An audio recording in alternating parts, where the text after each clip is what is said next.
Hello friends, welcome back to this channel. आज हम इस वीडियो में बात करने जा रहे हैं दोस्तों HFCL शेयर के ऊपर। लेकिन आगे बढ़ें उससे पहले आपसे रिक्वेस्ट करना चाहूँगा कि अगर आप चैनल को फर्स्ट टाइम देख रहे हैं फाइनेंस मार्केट को सब्सक्राइब करके बेल आइकन को हिट कर लीजिए। उससे आपको वीडियोज़ की नोटिफिकेशन मिलती रहेंगी। और दूसरी चीज़ कि अगर आप डीमैट अकाउंट ओपन कराना चाहते हैं, डिस्क्रिप्शन बॉक्स में एक लिंक मिल जाएगा आपको अपस्टॉक में अकाउंट ओपन कराने के लिए।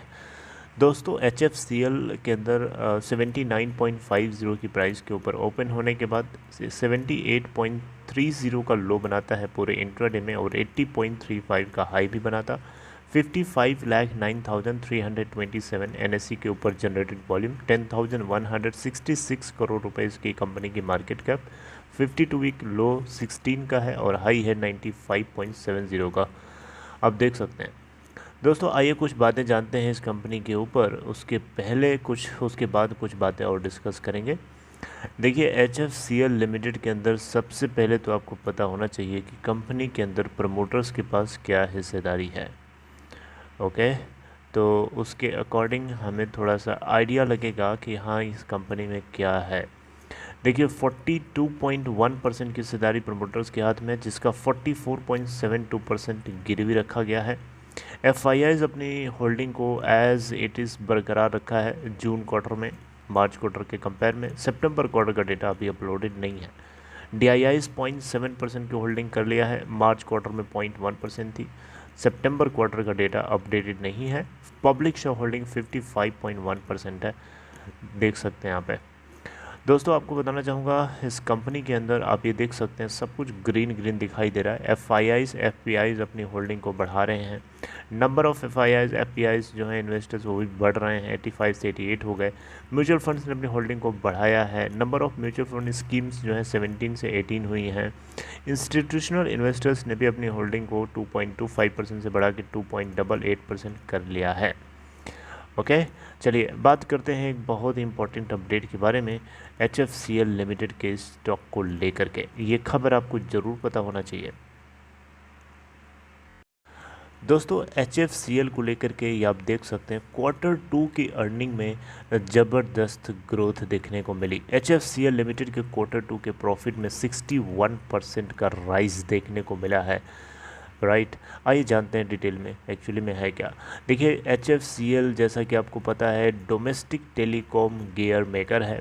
मंडे को 61.18% की जंप के साथ इसका कंसोलिडेटेड नेट प्रॉफिट पोस्ट किया गया, जो कि 85.94 करोड़ रुपए सितंबर क्वार्टर के लिए निकल के आया।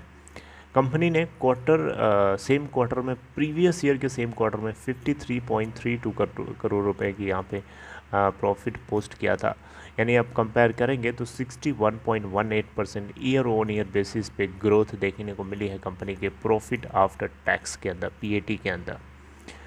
कंसोलिडेटेड रेवेन्यू की बात करें दोस्तों, तो आप देख सकते हैं इस कंपनी को HFCL को ड्यूरिंग सेकेंड क्वार्टर 6.42% की ग्रोथ होती हुई दिखाई दी। और डेटा के टर्म्स में अगर आप देखें तो consolidated revenue for this quarter September quarter is coming 1122.05 crore, जबकि प्रीवियस ईयर के सेम क्वार्टर में यही फिगर 1054.32 करोड़ के इक्वल था।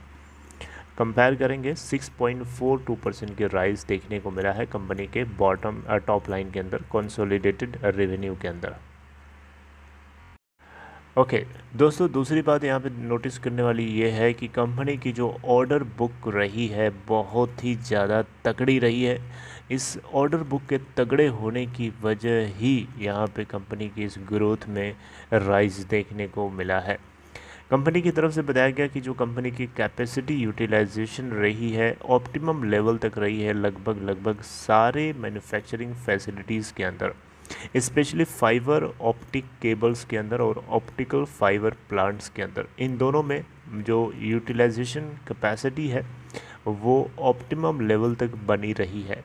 टाइमली प्रोजेक्ट्स को इन्होंने एग्जीक्यूट करके डिलीवर किया, जिसकी वजह से इनको इस क्वार्टर में एक हैंडसम ग्रोथ देखने को मिली है। ये बात मैं नहीं बता रहा हूँ, ये बात मैं बता तो रहा हूँ, लेकिन सबसे पहले ये बात बताई गई HFCL के मैनेजिंग डायरेक्टर महेंद्र नाहता की तरफ से। कंपनी को इस क्वार्टर के अंदर यानी Q2 के अंदर लगभग 6000 करोड़ रुपए की ऑर्डर बुक मिली हुई है। जिसको अगले 9 से 12 महीनों के अंदर इन प्रोजेक्ट्स को डिलीवर करना है। जो इनकी ग्रोथ है और ज़्यादा हुई होती अगर सेमीकंडक्टर के अंदर शॉर्टेज ना आई होती। आपको पता है सेमीकंडक्टर्स जो चिप्स हैं उसके अंदर शॉर्टेज आ गई थी, और शॉर्टेज अभी भी बनी हुई है। हालांकि उसको शॉर्ट आउट करने के लिए ताइवान है और कुछ कंट्रीज़ हैं जहां पे इस प्रॉब्लम को दूर किया जा सकता है। लेकिन सेमीकंडक्टर्स के अंदर शॉर्टेज होने ही आई थी, जिसके चलते टाटा मोटर्स में भी हमें डाउनफॉल देखने को मिला था। और हर जगह रिलायंस गूगल के साथ जो फ़ोन बना रहा उसमें भी सेमीकंडक्टर चिप के कमी होने की वजह से उसको टाल दिया गया। तो सेमीकंडक्टर के अंदर शॉर्टेज तो रही है, जिसके चलते यहाँ पे ग्रोथ में इनको और अगर हुई होती, अगर ये शॉर्टेज ना आई होती तो ऐसा यहाँ पे इस कंपनी के जो मैनेजिंग डायरेक्टर हैं महेंद्र नाहता की तरफ से बताया गया। तो ये थी दोस्तों खबर HFCL के स्टॉक को लेकर के। अगर आपको कंटेंट अच्छा लगा हो तो इस वीडियो को लाइक शेयर कर सकते हैं और अपना ख्याल रखिए। मैं आपसे कुछ और डिस्कस करते हुए मिलता हूँ। Take care.